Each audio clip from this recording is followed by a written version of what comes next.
A Bendito do Pai Produções convida você a se tornar um patrocinador. Semeie nesse ministério com a sua oferta, estaremos alcançando mais vidas. Esse é um ministério independente e, por isso, precisamos da sua participação. Creia que famílias estarão sendo restauradas no poder de Deus.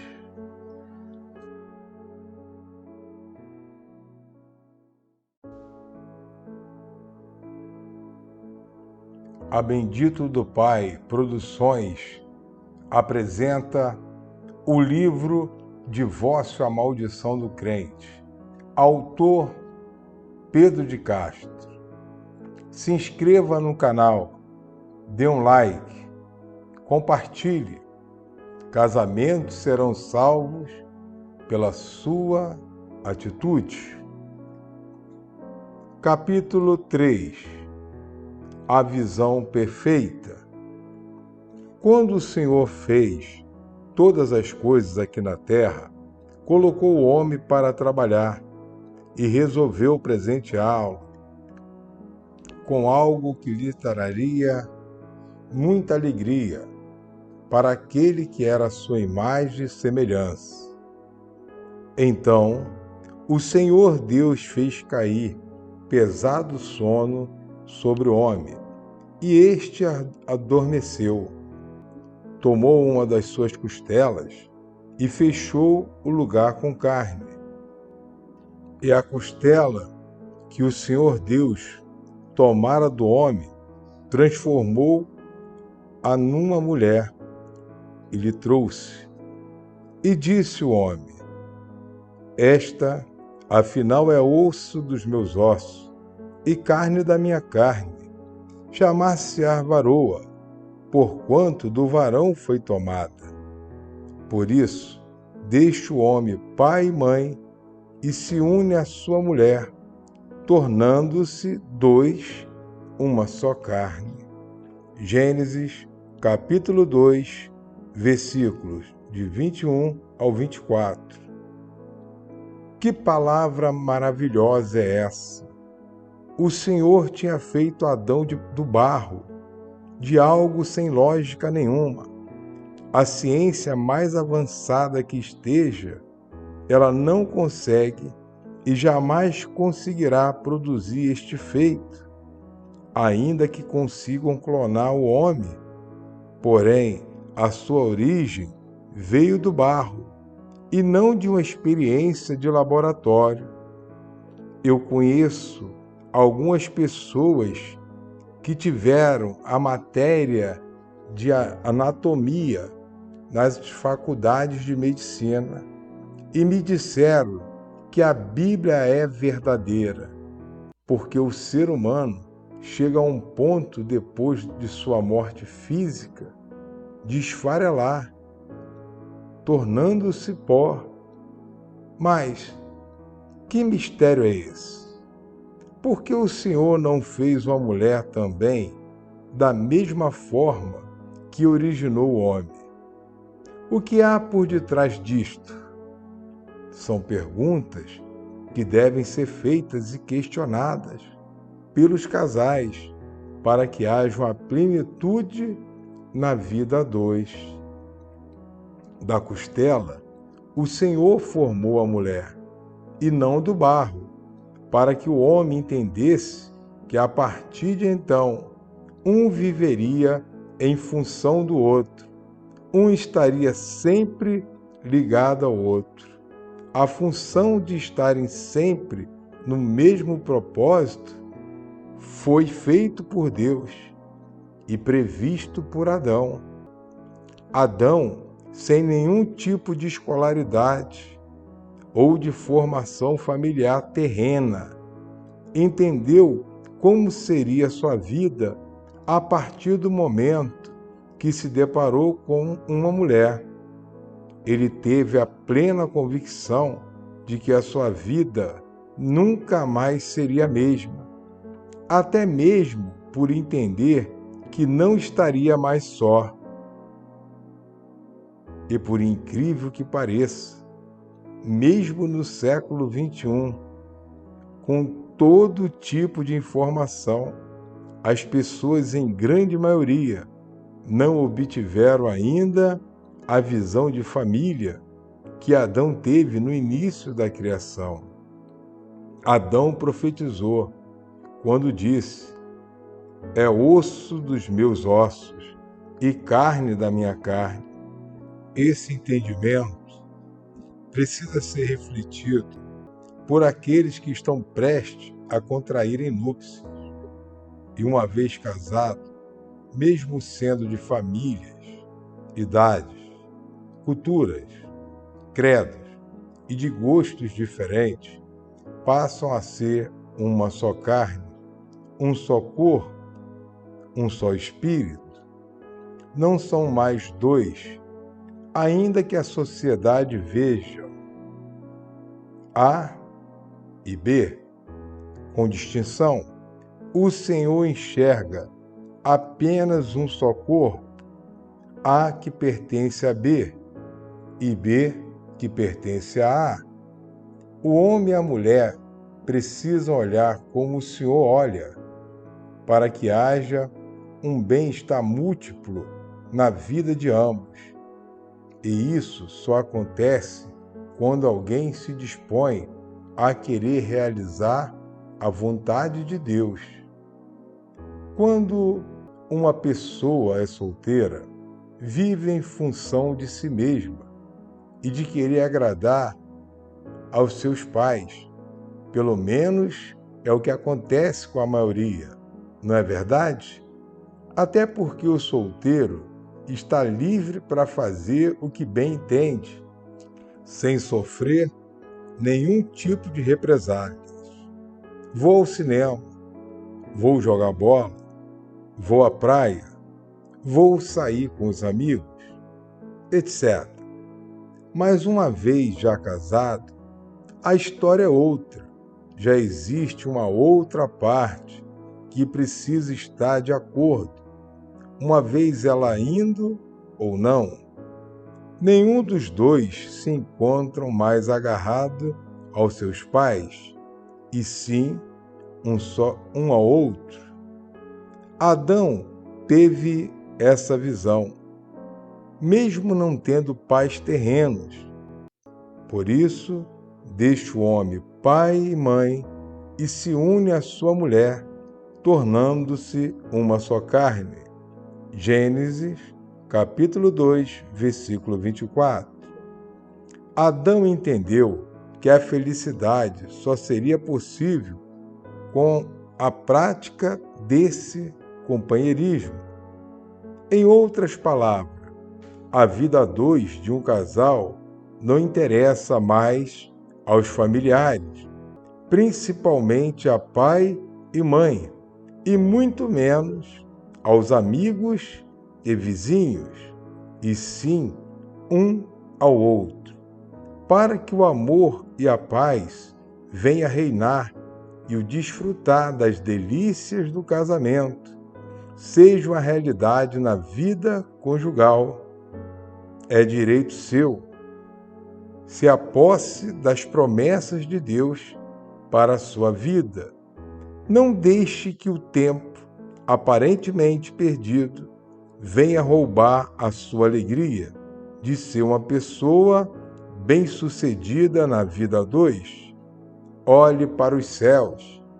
Diga: Jesus, chegou a minha vez. Estou na visão de Adão para ter o meio casamento abençoado de uma vez por todas. Nunca mais deixarei alguém se meter em minha vida pessoal e muito menos conjugal. Seja lá quem for, esta deve ser a sua fé. Você estará colhendo bons frutos a partir de então.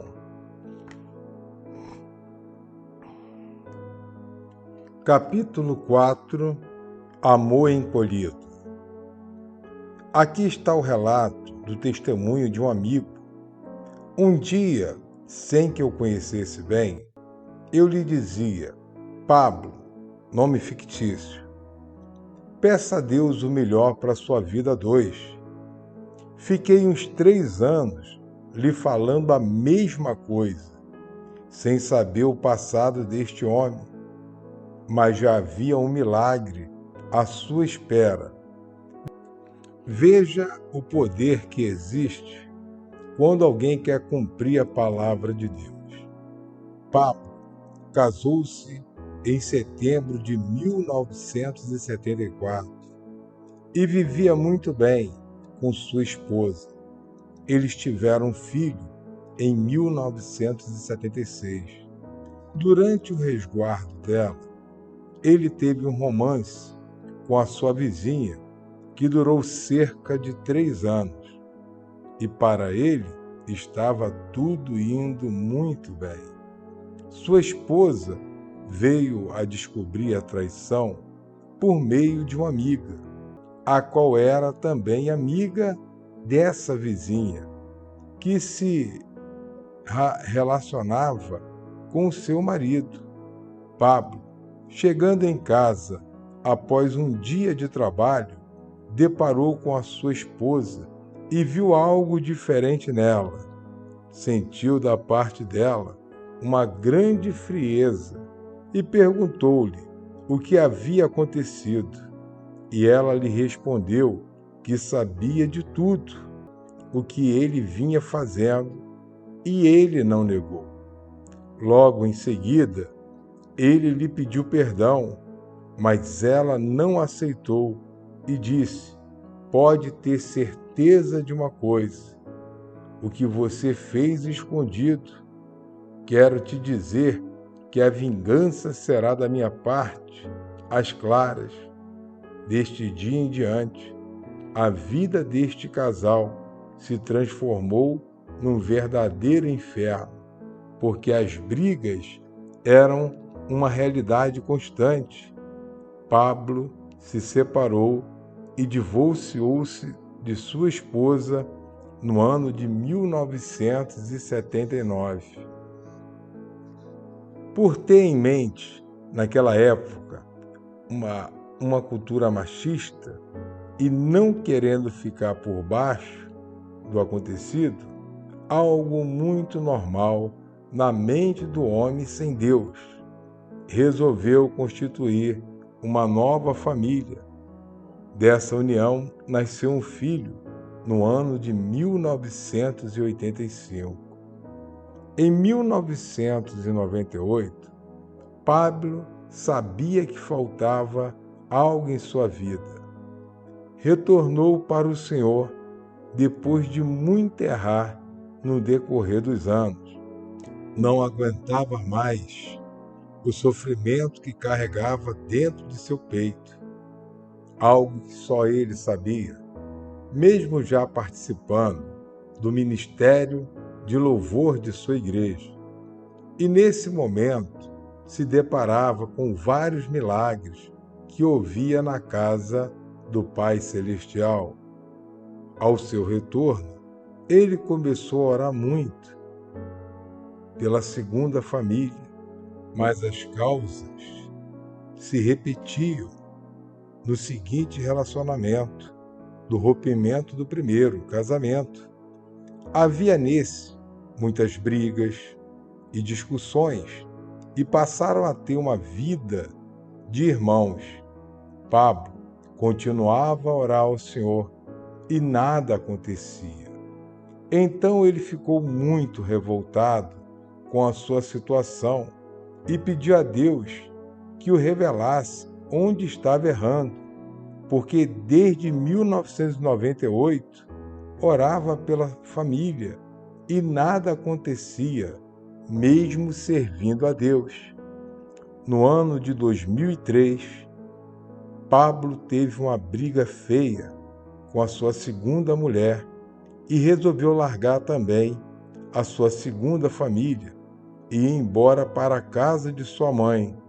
Estando já alguns dias morando com sua mãe, a sua primeira esposa ligou para conversar com a sogra, e essa disse-lhe que o Pablo tinha largado a segunda mulher e estava morando com ela.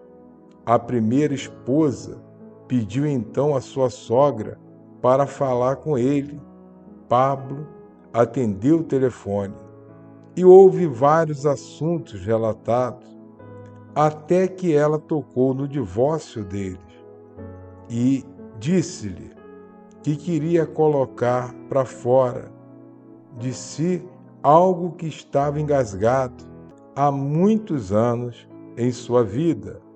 Ela lembrou do dia em que foram assinar o divórcio e de como se sentiu muito mal com o fato. E mesmo tentando formar uma outra família mais de uma vez, nunca tinha conseguido ser feliz com ninguém.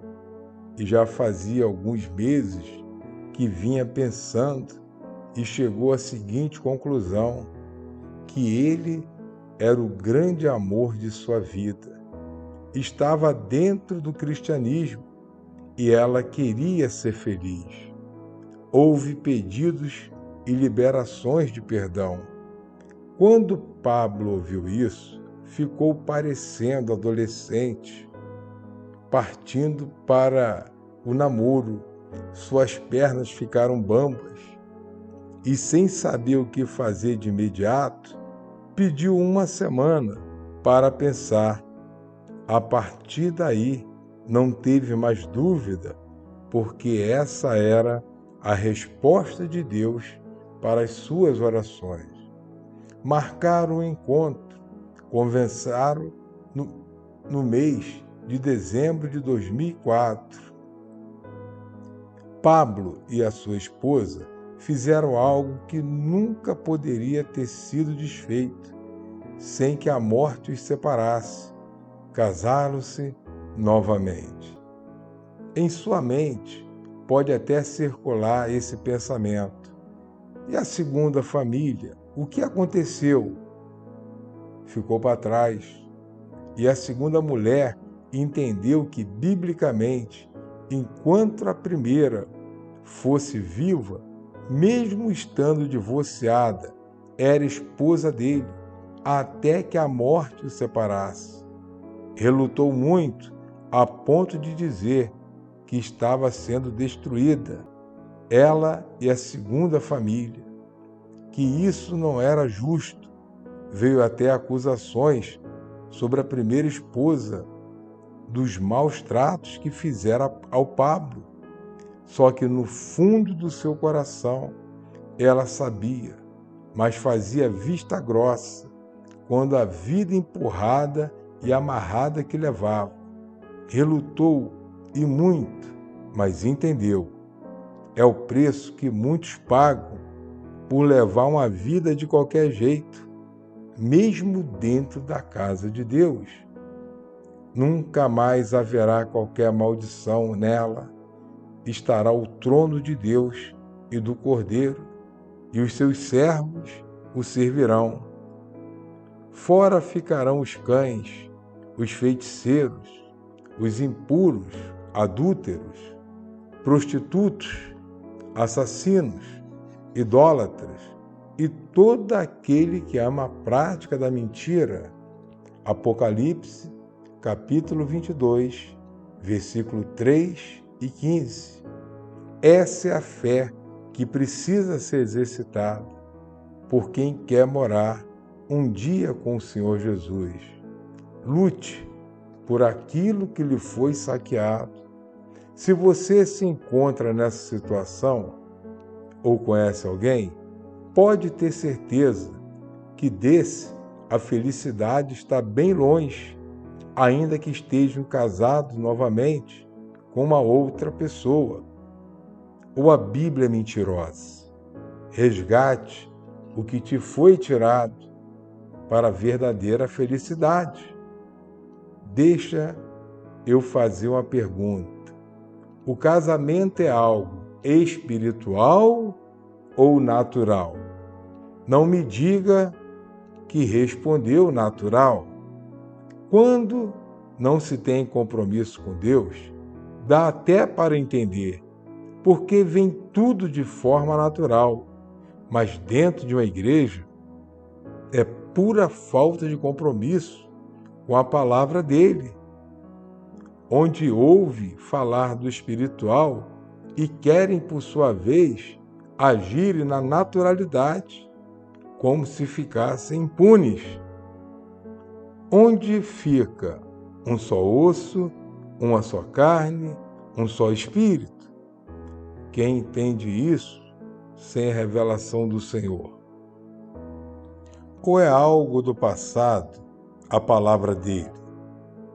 Então, o casamento, antes de ser natural, é primeiro espiritual, devido ser a maior instituição deixada por ele na face do planeta Terra. A formação da família não depende do credo da pessoa. Não se esqueça que a palavra é para todos. Uma vez fui comprar um carro em uma agência e me deparei com um vendedor que era casado pela 4ª vez e tinha filhos com todas elas. E disse a ele: conheço várias pessoas nessa mesma situação sua e todas elas querem voltar à primeira esposa e não sabem como. Nada muda, só piora. Eu pensei que seria melhor devido às várias experiências, mas a primeira continua sendo a primeira. Eu lhe perguntei: por que o Senhor não volta para ela? Ele apenas sorriu com um olhar pensativo. De repente, é a situação em que você se encontra, porque é totalmente espiritual. Não se esqueça disso. O seu compromisso maior é com o Senhor e não com a sociedade. Vivam a fé nas Escrituras sagradas.